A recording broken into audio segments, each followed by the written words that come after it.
Welcome to Hollywood, a place where the drama isn't limited to the movies. It plays out in real life too. Lately, the glossy image of the entertainment world has been crumbling. Major studios are struggling, streaming platforms are bleeding money, and the people who make it all happen, actors and creators, are caught in the middle. One of the most heated sagas in this chaos is the clash between Robert De Niro and Warner Brothers.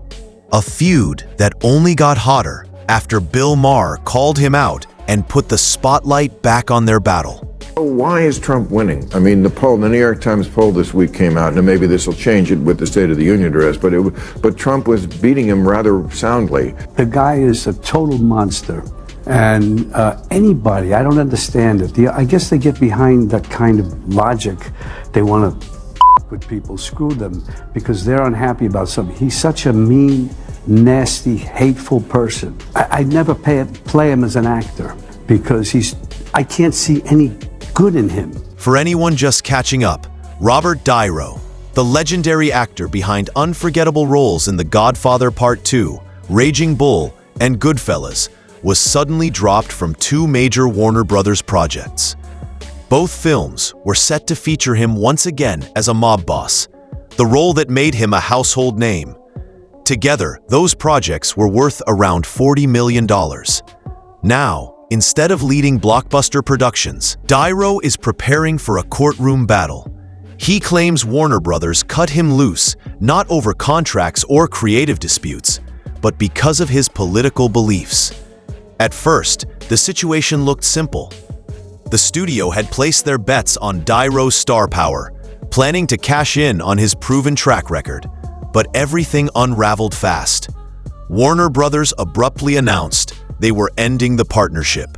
For an actor of his stature, it was a shocking move. De Niro argues it wasn't about business at all. He says the studio gave in to outside pressure from groups who wanted him silenced. 4. I don't understand why people are not taking him seriously, because you read about it historically in other countries that they didn't take the people seriously. I think Hitler, Mussolini, but they're fools and clowns. Well, and I hear it, there's some people, who think that this guy is going to do exactly what he says he's going to do? Right.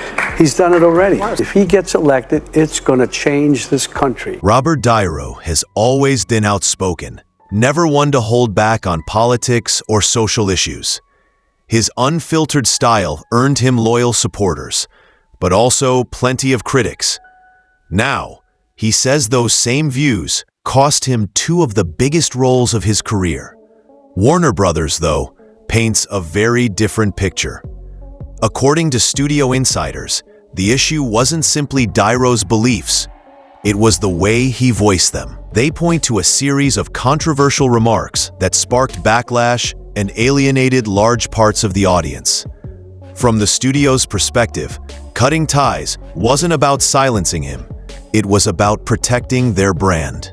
Do you really worry that if he were to win again, and I'm not saying this like it's such a far-fetched notion, if he were to win again, that he would not give up power? You know he won't. You know he won't. He even said it. He's never going to give it up. And anybody who deludes themselves in thinking that he is, shame on you. You have compared the Trump family to a gangster family, which is something coming from you. What do you mean? They are. Well, because he thinks he's a gangster. In a recent interview, De Niro didn't back down. He doubled down. He drew comparisons between powerful political families and mob dynasties, making bold and controversial comments about leadership and authority. For his critics, those remarks only strengthen the case for why Warner Brothers decided to cut ties. I don't think that gangsters in that world would think much of him, because there's honor among thieves. There's honor in anything. If you don't keep your word and do the right thing with people, no matter what profession you're in, you are going to get ostracized. Robert De Niro has never been shy about sharing his opinions, and now he says that openness has cost him his career. He argues Warner Brothers fired him over his political views. The studio, however, tells a different story. Insiders claim the decision wasn't about politics at all, but about business. They point to Diro's inflammatory remarks, which upset large parts of the public, and his steep demands, $60 million for 2 projects, plus higher residuals. With budgets already under pressure, Warner Brothers decided to walk away. Diro isn't letting it slide. He's taking Warner Brothers and CEO David Zaslav to court, accusing them of giving in to outside pressure and deliberately sabotaging him. He's seeking $40 million in damages, though many legal experts believe the case is weak and more about making headlines than winning in court.